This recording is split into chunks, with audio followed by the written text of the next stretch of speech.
네, 찬양과 기도 감사합니다. 오늘 우리 주시는 말씀 함께 찾도록 하겠습니다. 네, 창세기 5장 1절에서 20절까지만 보도록 하겠습니다.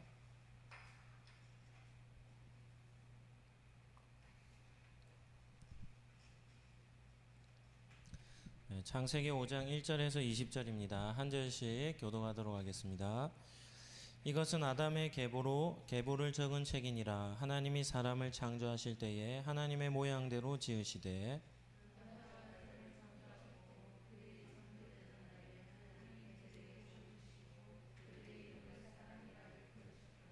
아담은 130세에 자기의 모양 곧 자기의 형상과 같은 아들을 낳아 이름을 셋이라 하였고 그는 930세를 살고 죽었더라. 에노스를 낳은 후 807년을 지내며 자녀들을 낳았으며 에노스는 90세에 게난을 낳고 그는 905세를 살고 죽었더라. 마하랄렐을 낳은 후 840년을 지내며 자녀를 낳았으며 마하랄렐은 65세에 야렛을 낳고 그는 895세를 살고 죽었더라. 에녹을 낳은 후 800년을 지내며 자녀를 낳았으며 같이 읽겠습니다. 그는 962세를 살고 죽었더라. 아멘. 네, 오늘은 창세기 5장 말씀을 가지고 아담의 후손이라는 제목으로 말씀을 잠시 나누도록 하겠습니다. 한번 따라하도록 하겠습니다. 푸르름을 간직한 성도는 믿음으로 삽니다. 네, 오늘 첫 번째로 우리가 생각해 볼 주제는 창세기를 기록한 목적입니다.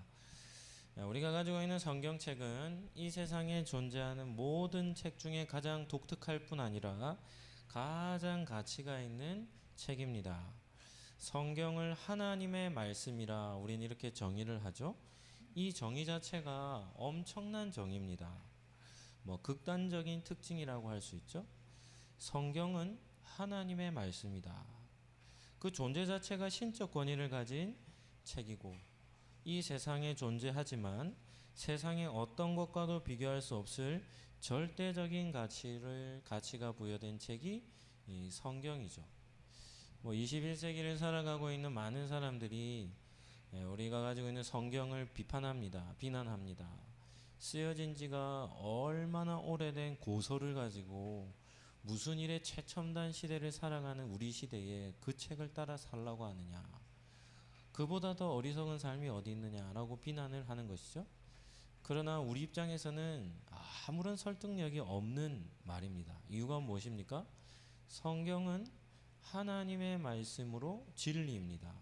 시대와 장소와 나라와 민족을 구분하지 않고 모든 시대 모든 인류에게 진리로 통하는 것이 우리가 가지고 있는 성경이죠.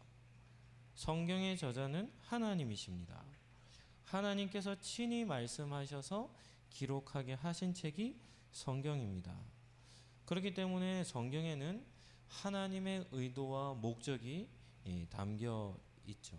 이것을 신학적으로 얘기하면 성경은 그냥 쓰여진 책이 아니라 신학적으로 쓰여져 있는 책입니다. 그렇기 때문에 성경은 아무나 읽는다고 해서 해석이 되는 게 아니에요.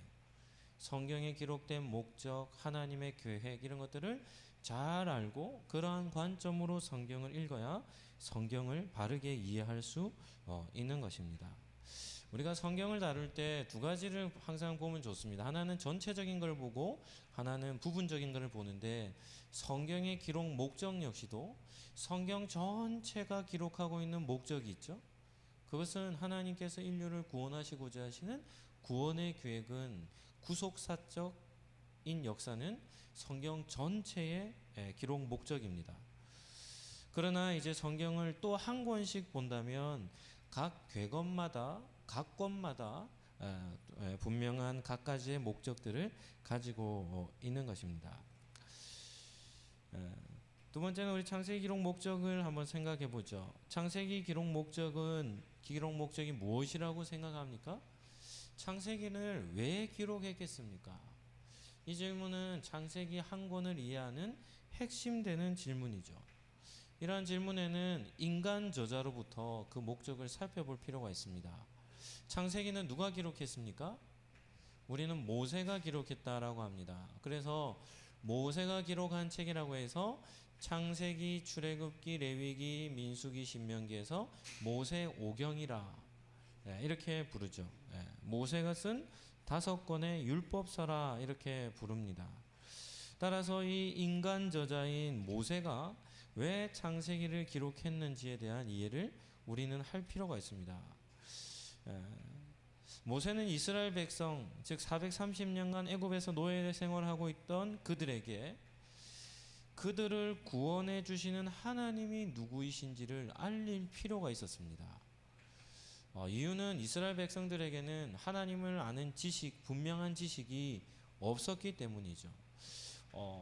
이 모세 출애굽과 관련되어서도 영화들이 많이 있습니다. 예전에는 뭐 10개라는 영화도 유명하고 최근에는 엑소도스라고 하는 영화가 있습니다. 출애굽이라는 영화가 있어요. 뭐 이집트의 신과 뭐 이렇게 뭐 이스라엘의 신의 전쟁 뭐 이런으로 영화를 만들어 놓았는데 그런 영화들도 볼 필요가 있습니다. 봐보면 이집트에는 어떤 문화가 있냐면 이집트는 다신 문화입니다. 온갖 우상들이 가득한 나라가 이집트죠. 그러니까 이스라엘 백성들이 이집트에서 430년간 살았으니까 애굽의 그런 종교관이나 이런 것들을 이스라엘 백성들도 배웠겠습니까? 배우지 않았겠습니까? 그들이 보고 들은 것이 다 그런 것들입니다. 어디에서 그런 것이 우리가 이렇게 확인할 수 있냐면 시내산에서 모세가 40일 동안 하나님 앞에 십계명과 율법을 받으러 올라갔을 때 산 아래에서는 어떤 일이 일어났습니까? 이스라엘 백성들이 아론에게 찾아와서 말합니다. 모세가 산에 올라갔는지 오랜 기간이 되었는데 살았는지 죽었는지 모르겠다는 거예요. 그래서 우리를 구원해낸 신을 뭐 해달라고 요청합니까? 만들어달라 이렇게 요청하는 겁니다. 그래서 아론이 뭐라고 얘기하죠? 그러면 금덩어리 다 가져와라. 그래서 만들어 놓은 게 뭡니까? 금송아지입니다. 금송아지. 그래서 금송아지를 딱 만들었더니 제대로 된 신관을 가지고 있는 이스라엘 백성이라면 뭐라고 얘기해야 되겠습니까? 이것은 신의 형상이 아닙니다. 이렇게 나와야 되는데 금송아지를 만들어 놓고는 이스라엘 모든 백성들이 뭐라 하냐면 이 금송아지가 우리를 애굽에서 인도해낸 하나님이라 얘기하며 그 앞에서 절기를 지키며 제사를 지키며 엄청난 축제를 벌리는 겁니다. 그러니까 이스라엘 백성들이 하나님에 대한 지식이 있습니까? 없습니까? 없었던 것이죠. 그래서 창세기를 기록한 목적은 창세기를 통해 이스라엘 백성들을 구원해낸 하나님이 누구이신지 또 왜 그 하나님이 이스라엘 백성들을 애굽에서 구원해 내셨는지 그리고 이스라엘 백성들을 구원해 내시고 그들에게 어디로 인도하여 가시는지 이런 이스라엘 백성들의 정체성을 분명하게 확인시켜 주고자 하는 목적으로 창세기를 기록해 놓은 것입니다. 두 번째는 우리가 창세기를 볼 때 우리가 또 중요한 위치를 차지하는 한 주제가 있는데 그것은 족보입니다. 족보. 우리가 지난 시간에는 누구의 족보를 살펴봤습니까? 가인의 족보를 살펴봤죠. 그런데 창세기 5장인 오늘 본문에는 누구의 족보가 나옵니까? 아담의 족보가 나옵니다. 창세기에는 이와 같이 두 가지 족보가 교대로 이렇게 나옵니다. 교대로.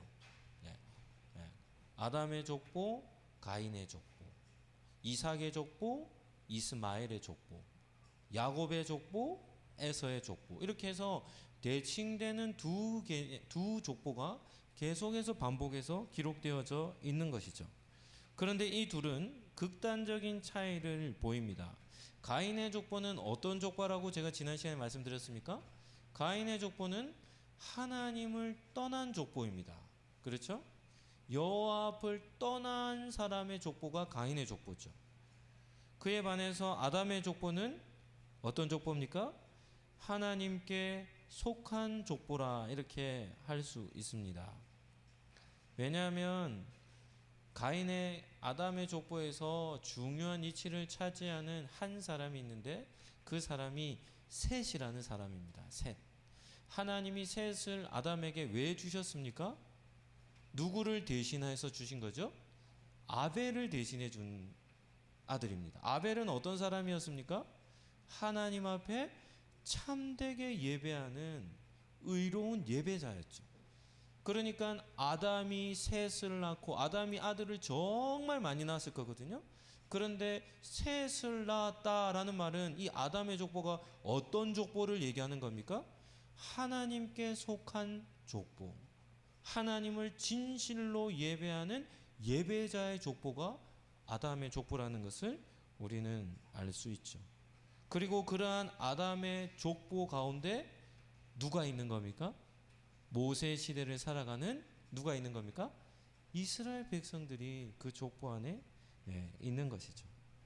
따라서 창세기를 기록한 목적 중에 중요한 한 가지는 창세기는 모세와 이스라엘 백성의 정체성, 다시 말하면 그들이 누구이며 그들은 누구를 믿어야 하며 누구를 섬겨야 하며 그들은 어떻게 살아야 하는가에 대한 분명한 메시지를 전해주기 위해서 창세기를 기록한 것입니다.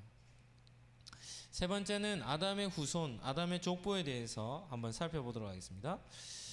오늘 본문에서 아담의 이 족보를 통해서 우리는 한 세 가지 정도 우리는 확인해 볼 수 있습니다. 세 가지 주제를 살펴보겠는데 첫 번째입니다. 이거는 중요한 거니까 한번 따라 하시죠. 창조의 원리가 생육의 원리입니다. 창조의 원리가 생육의 원리입니다. 아담의 족보에서 찾을 수 있는 첫 번째입니다. 창세기 5장 1절은 아주 중요한 절입니다. 우리 같이 한번 보도록 할까요? 같이 한번 읽어보시죠. 시작. 이것은 아담의 계보를 적은 책이니라. 하나님이 사람을 창조하실 때에 어떻게 해요? 하나님의 모양대로 지으시되 이렇게 나오죠. 창세기 5장 1절은 하나님께서 사람을 창조하신 원리, 인간 창조의 원리가 나오는데 그것이 어떻게 표현되어져 있습니까? 하나님은 사람을 창조하실 때 하나님의 모양대로 창조하셨다라고 기록합니다. 이것이 인간 창조의 원리입니다. 창세기 1장 27절에는 조금 다르게 표현하는데 어떻게 표현되어 있냐면 하나님의 형상대로 사람을 창조하셨다. 이것이 인간 창조의 원리죠. 라틴어로 하면 이마고 데이 이렇게 얘기합니다. 이마고 데이. 이마고 데이라는 말은 이미지, 하나님의 이미지로 창조했다. 하나님의 모양대로 모습대로 창조하셨다라는 것입니다. 우리 여러분들은 하나님을 보신 적이 있습니까? 하나님은 보이지 않으시죠. 네. 그리고 하나님을 본 사람들은 거의 없습니다. 거의 없죠. 만약에 하나님께서 여러분에게 하나님의 모습을 보여주신다면 여러분은 어떻게 반응하겠습니까? 양손을 들고 할렐루야 이렇게 아멘 이렇게 반응하시겠습니까? 좀 조심해야 됩니다. 하나님이 당신의 모습을 우리에게 보여주신다라고 하면 하나님께 잠시만 좀 기다려달라 해야 됩니다. 네. 성경에 보면 이사야를 하나님께서 부르실 때 이사야 6장에 보면 하나님이 이사야의 영의 눈을 뜨게 하세요. 그래서 무엇을 보게 하시냐면 하나님의 보좌가 있는 천상을 보게 하십니다. 천국의 장면을 보게 하세요. 그런데 그 장면을 보는 이사야의 반응이 어떤지 아십니까? 이사야 6장 5절 말씀입니다. 6장 5절 말씀. 우리 본문 한번 띄워주시고 우리 한번 봐주시기 바랍니다. 제가 한번 읽어드리도록 하겠습니다. 그때 내가 말하되 화로다 나여 망하게 되었도다. 나는 입술이 부정한 사람이요 나는 입술이 부정한 백성 중에 거주하면서 만군의 여호와이신 왕을 배웠음이로다 하였더라. 이사야가 어떻게 반응합니까? 생명의 죽음의 공포를 느끼는 겁니다. 화로다 나여 망하게 되었다. 나는 입술이 부정한 사람인데, 나는 죄인인데 죄인된 신분으로 만군의 여호와 왕이신 하나님을 내가 보았다 라고 하며 그는 죽음의 공포를 느끼는 것입니다. 육신의 몸을 가진 자체로 하나님을 본다는 것은 자살 행위와 같은 것이죠. 그럼에도 우리는 하나님의 모습을 추측해 볼 수 있습니다. 어떻게 추측해 볼 수 있겠습니까? 아주 쉽습니다. 어떻게 추측해 볼 수 있냐면 옆 사람을 한번 보시죠. 우리는 하나님의 모습을 추측해 볼 수 있는데 어떻게 추측해 볼 수 있냐면 옆 사람을 통해서 하나님을 추측해 볼 수 있습니다. 네. 이유가 무엇인가 하면 모든 사람들은 다 누구의 이미지를 가지고 있기 때문입니까? 하나님의 형상, 하나님의 모양을 닮아 있기 때문입니다. 이것은 창세기가 전하는 메시지이기 때문에 과민 반응을 보일 필요가 전혀 없습니다. 지극히 성경적인 인간 이해일 뿐만 아니라 하나님에 대한 이해이기 때문이죠. 우리는 창세기 5장 1절에서 하나님의 모양대로, 하나님의 형상대로라는 인간 창조의 원리를 딱 기억하시고 우리가 한 절을 더 살펴봐야 됩니다. 그 본문이 어디냐면 창세기 5장 3절입니다. 창세기 5장 3절도 아주 중요한 말씀이기 때문에 우리 같이 한번 읽어보도록 하겠습니다. 같이 읽겠습니다. 시작. 아담은 130세에 자기의 모양 곧 자기의 형상과 같은 아들을 낳아 이름을 셋이라 하였고 라고 나옵니다. 제가 창세기 5장 1절은 하나님의 모양대로라는 것은 인간 창조의 원리라고 했죠. 그러면 창세기 5장 3절에 아담의 모양, 아담의 형상이라는 표현은 어떻게 표현할 수 있냐면 생육의 원리라 이렇게 표현할 수 있습니다. 사람이 출생하는 원리를 기록해 놓고 있죠. 이 세상에 태어나는 모든 아기들은 한 가지 공통된 특징이 있습니다. 한 명도 예외가 없어요. 어떤 특징이 있을까요? 이 땅에 태어나는 모든 아이들은 그 부모를 닮았습니다. 맞습니까? 제가 우리 아이들을 이렇게 좀 지인들에게 소개하면 그분들은 대부분 이렇게 두 가지로 반응합니다. 어떻게 반응할까요? 이야, 아빠랑 똑같네. 이렇지 않으면 또 어떻게 반응할까요? 이야, 엄마랑 똑같네. 네. 자연스러운 반응이죠. 모든 자녀는 누구의 모양, 누구의 형상을 담습니까? 그 부모의 모양과 부모의 형상을 담습니다. 이것은 부모에게 있어서 가장 행복한 말이 아닐까 이렇게 생각이 듭니다. 그런데 중요한 것은 이것입니다.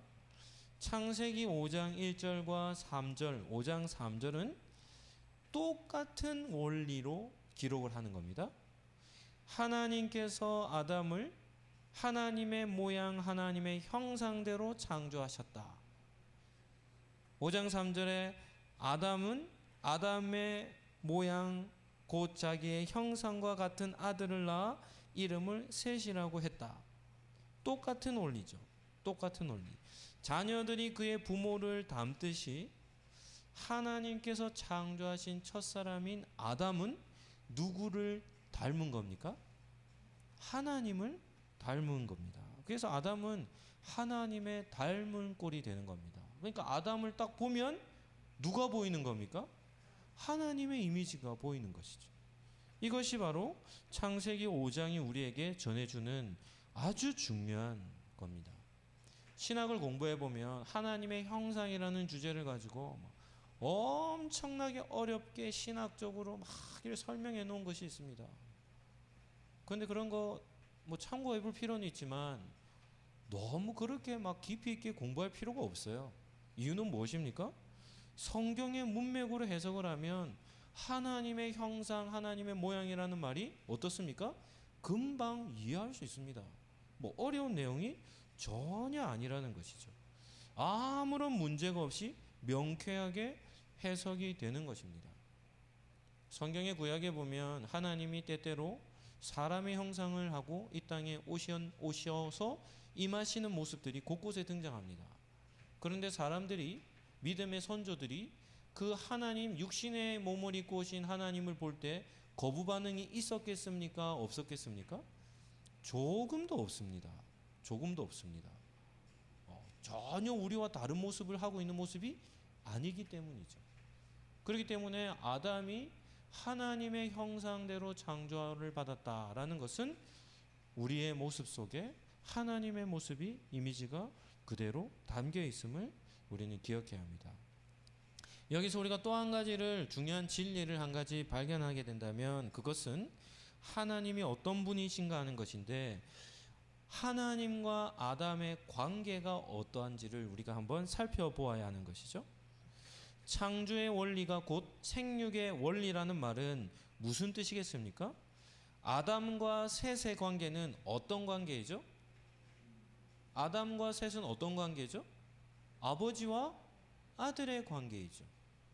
아담의 모양과 아담의 형상을 닮은 낳은 아들이 누구입니까? 셋입니다. 그러니까 자기의 모양과 자기의 형상을 닮은 아들을 낳았다라는 말은 아버지와 아들의 관계라는 것을 우리가 알 수 있죠. 그런데 중요한 것은 창세기 5장 1절은 아담이 하나님의 형상을, 하나님의 모양을 닮았다라고 기록하니까 창세기 5장 1절은 하나님과 아담과의 관계를 어떤 관계라고 기록을 하는 겁니까? 아버지와 아들의 관계로 똑같이 기록을 하는 겁니다. 하나님과 아담과의 관계가 아담과 셋의 관계, 그 이후에 모든 부모와 아버지와 아들과의 관계의 전형적인 모델로서 하나님과 아담과의 관계를 기록하고 있는 것이죠. 우리는 신약에 와서 예수님을 믿는 사람은 요한복음에 보면 어떤 권세를 주십니까? 하나님의 자녀가 되는 권세를 주세요. 그래서 신약 시대에 오면 예수 그리스도를 통해 우리는, 예수님을 믿는 사람은 하나님과 어떤 관계가 되는 겁니까? 하나님을 아버지로, 우리는 그분의 자녀가 되는, 아들과 딸이 되는 관계가 되는 것이죠. 그런데 신약 시대에 가서 하나님과 우리와의 관계가 아버지와 자녀와의 관계다라고 정립할 필요가 없어요. 왜요? 창세기 5장을 피면 이미 그 고대의 첫 인류의 아담으로부터 하나님은 하나님과 아담과의 관계를 어떤 관계로 묘사하고 있는 겁니까? 아버지와 아들의 관계로 기록을 해놓고 있기 때문입니다. 하나님께서 아담을 하나님의 형상대로 창조하셨다라는 진리를 들을 때마다 우리는 우리가 하나님께 속해 있는 모든 사람들은 자연스럽게 하나님이 누가 되는 겁니까? 아버지가 되는 것이죠. 이것이 바로 창세기 5장 1절과 3절에서 보여주는 인간 창조의 원리가 생육의 원리라는 사실을 우리는 발견할 수 있는 것입니다. 두 번째, 아담의 족보에서 우리가 확인할 수 있는 것은 아담을 창조하셨을 때의 지구의 환경입니다. 우리가 오늘 본문에서 한 가지 발견할 수 있는 것이 무엇입니까? 3절에서 5절까지 제가 한번 읽어드릴 텐데 한번 보시기 바랍니다. 아담은 130세에 자기의 모양 곧 자기의 형상과 같은 아들을 낳아 이름을 셋이라 하였고, 아담은 셋을 낳은 후 800년을 지내며 자녀들을 낳았으며 그는 몇 세예요? 930세를 살고 죽었다는 겁니다. 창세기는 아담의 시대상을 보여주는데 아담이 살았던 시대는 사람들이 보통 몇 세까지 삽니까? 900년을 넘어 살아요. 거의 1000년을 사는 겁니다. 1000년. 놀랍지 않습니까? 900년을 넘게 삽니다.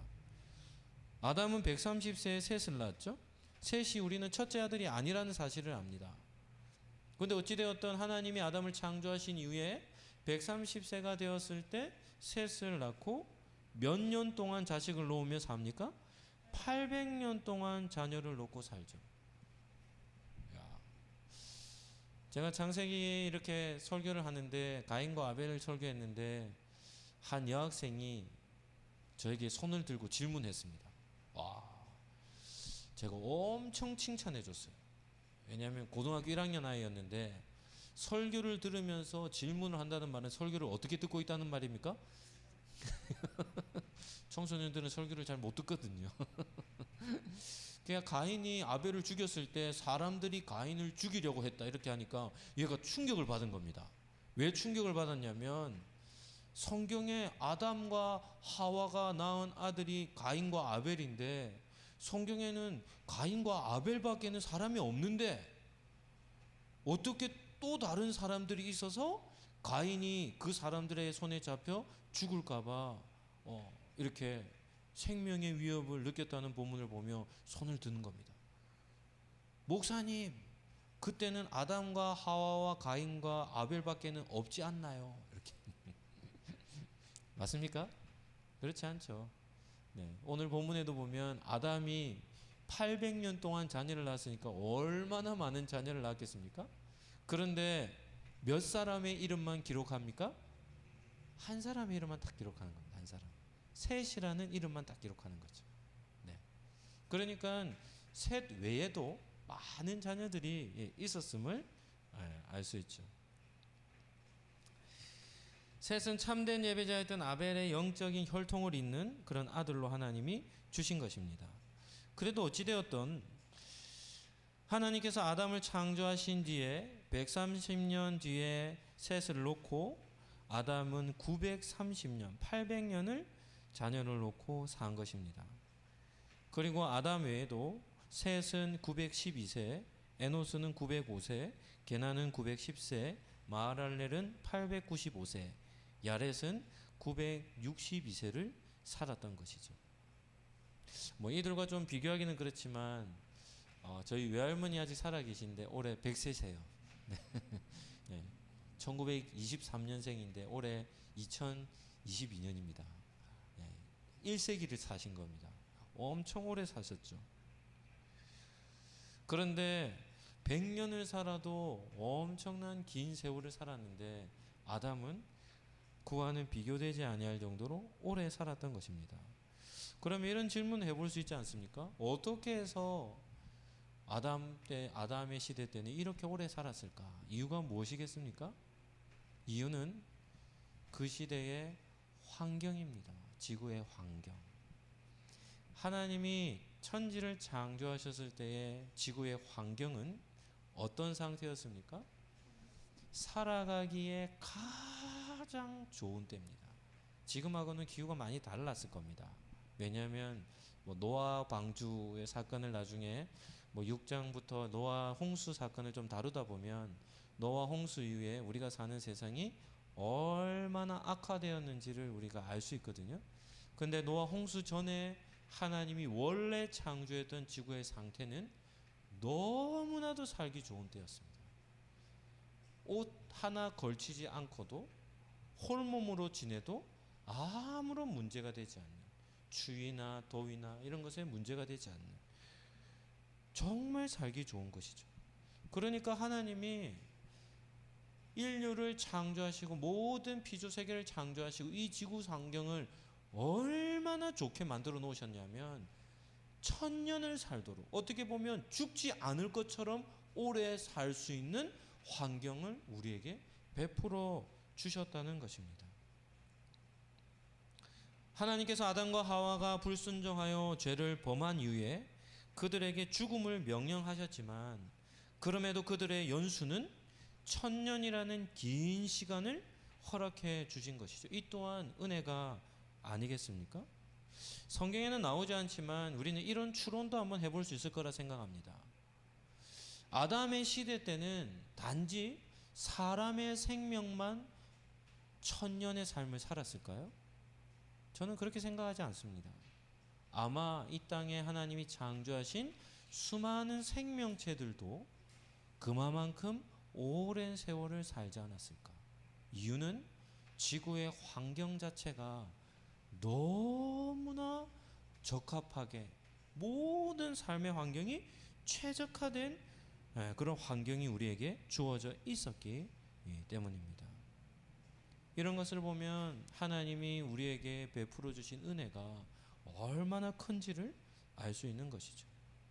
그리고 지금 살아가는 이 시대에 우리의 환경이 그 시대와는 너무나도 다른 세상이 되어버렸음이 안타까울 따름입니다. 아담의 족보에서 마지막 살펴볼 세 번째 주제는 한번 따라 하시죠. 결국에는 죽었습니다. 네. 한 1000년의 삶을 살았다 할지라도 결국에는 죽었습니다. 아담의 족보의 결론은 어떻게 됩니까? 이렇게 나옵니다. 누구는 몇 세를 살고 죽었더라. 이렇게 나오죠. 에덴 동산에서 쫓겨난 이후에 900년 이상을 살았다라는 것을 생각해 보면 어떻게 보면 영원히 죽지 않을 것처럼 느낄 수도 있지만 그럼에도 결국은 죽음을 맞이한 것입니다. 따라서 아담의 족보는 이렇게 표현합니다. 죽음의 족보라 이렇게 표현합니다. 왜냐하면 아담은 몇 세를 살다 죽었더라. 셋은 몇 세를 살다 죽었더라. 그의 족보의 결론은 모든 사람들이 다 죽었다는 것을 기록을 하고 있는 것이죠. 이것은 하나님께서 아담과 하와의 범죄로 인해 내려진 죽음의 형벌이 그들에게 그대로 성취되었음을 뜻하는 것입니다. 아담이 죽었다는 기록을 우리는 어떻게 느껴야 하겠습니까? 개인적인 죽음의 차원을 넘어서서 온 인류의 죽음의 시작을 알리는 신호가 아담의 죽음이 아니겠습니까? 그로부터 모든 인류가 죽음의 저주를 벗어나지 못함을 뜻하는 것이 아담의 죽음이죠. 그러니까 아담의 죽음으로 인해 그의 죄의 형벌이 오고 오는 모든 인류에게 죄와 사망의 권세 아래 갇혀져 있음을 보게 되는 것입니다. 우리가 믿는 기독교는 어떤 종교입니까? 우리가 믿는 기독교는 복음을 가진 종교이죠. 가장 기쁜 소식, 인류를 향한 가장 복된 소식을 전하는 것이 우리가 믿는 기독교입니다. 그래서 기독교는 생명의 종교라.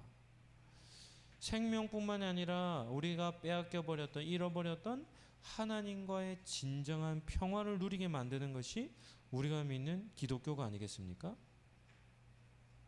그러나 인류에게 내려진 죄와 저주는 아담으로부터 시작이 되었고 첫사람 아담으로부터 모든 인류가 그 죄와 죽음 아래 갇혀버리게 된 것입니다. 아담의 족보는 이것을 우리에게 보여주는 것이죠. 말씀을 정리하도록 하겠습니다. 오늘은 우리가 아담의 족보를 통해서 몇 가지 생각해 보았는데요. 아담의 족보에는 그래도 큰 은혜의 요소들이 있었습니다. 첫 번째는 하나님과 아담과의 관계를 아버지와 아들의 관계로 이렇게 기록해 놓은 것은 너무나 큰 은혜가 아니겠습니까? 또 하나 에덴 동산에서 아담과 하와가 쫓겨났지만 그럼에도 그 이후에 1000년의 삶을 허락해 주신 건 역시도 큰 은혜라 할 수 있습니다. 그럼에도 반드시 기억해야 될 것은 죄의 대가는 죽음이라는 겁니다.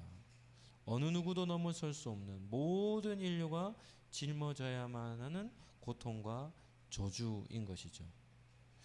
그렇다면 이 땅에서 살도록 생명이 주어져 있을 때에 우리 성도들은 어떻게 삶을 살아야 되겠습니까? 어떻게 사는 것이 지혜로운 방법이겠습니까? 어떤 사람들은 이 세상의 삶이 전부인 것처럼 여기고 살아가는 사람들이 많습니다. 이 땅에서 삶이 끝이라는 것이죠. 그래서 쾌락과 욕망에 사로잡혀 세상 속에 할 수 있는 모든 허랑방탕한 일을 다 살아가는 겁니다. 그런데 성경은 이렇게 사는 사람들에게 이미 답을 제시해 놓고 있습니다. 누가 제시합니까? 전도서에 보면 솔로몬이라고 하는 지혜의 왕이 얘기하죠. 솔로몬이 그렇게 말합니다. 내가 세상에 누릴 수 있는 모든 즐거움을 다 누려보았다.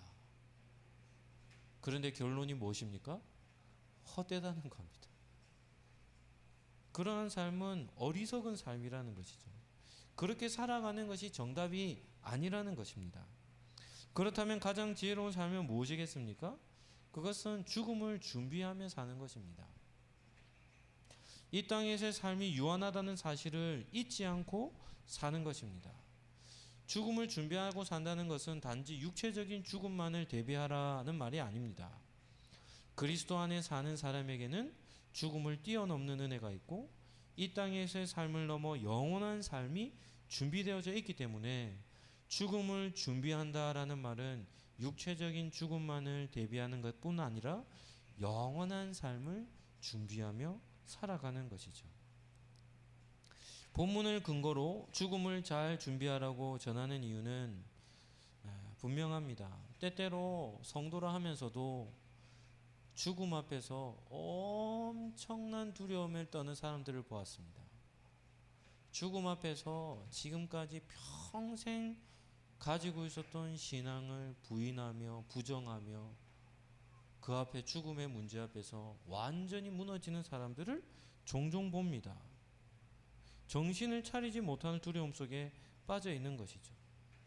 이러한 사람들은 어떤 것을 보여주는 겁니까? 그들은 기독교가 전하는 진리를 붙들고 있지 못하는 모습을 보여주는 것입니다. 저는 사역을 하면서 장례식, 화가 나는 영락공원 정말 많이 가봤습니다. 예수님 밖에서 죽는 사람들은, 죽음을 맞이하는 사람들, 유가족들은 다 어떻게 하는지 압니까? 화장터로 들어가는 순간 다 꼬꾸라져 버립니다. 다 뒤로 나자빠집니다. 그냐말로 그냥 기절해 버립니다. 왜요? 끝인 줄 아니까요. 그것이 끝인 줄 아니까요. 이것은 어떤 것으로도 해결하지 못하는 겁니다. 죽음의 문제는. 그러니까 자신들의 무능력 앞에 그냐말로 그 자리에 전부 다 그냥 기절해 버립니다. 그냥 그 앞에서 괴성을 지르다가 다 쓰러져 버리는 겁니다. 왜냐하면 죽음의 문제는 아무도 해결할 수 없기 때문이죠. 그러나 육신의 이별의 아픔과 슬픔은 성도들에게도 있습니다. 하지만 죽음은 또 다른 문이죠. 영원한 하나님 나라에 들어가는 입구가 아니겠습니까? 그러하기에 구원의 은총과 하나님의 나라에서 누릴 영원한 축복을 우리는 믿는다고 한다면 우리는 세상의 어느 누구보다 죽음을 잘 준비할 수 있을 뿐만 아니라 내세의 삶도 동일하게 준비할 수 있는 것입니다. 오늘 예배를 드리는 우리 성도님들, 오늘 말씀을 통해서 하나님께서 처음 계획하셨던 우리의 아버지 되시는 은혜가 여러분에게 풍성히 임하기를 예수님 이름으로 축복합니다. 또한 이 땅이 전부가 아님을 깨닫고 육신의 죽음을 잘 준비할 뿐만 아니라 영원한 하나님의 나라를 사모하며 사시기를 예수님 이름으로 축복합니다. 한번 따라하도록 하겠습니다. 푸르름을 간직한 성도는 천국 소망을 품고 삽니다. 아멘입니까? 네. 오늘 우리가 다 살펴보진 않았지만 우리가 다음 시간에 살펴볼 아담의 족보 두 번째 시간, 생명의 족보를 우리가 다시 한 번 더 보게 될 것인데, 우리는 죽음의 족보가 아닌 생명의 족보 속에 놓여있는 사람들이라는 것을 기억하시고 또 우리가 가지고 있는 믿음을 끝까지 붙들고 살아가시기를 예수님 이름으로 축복합니다.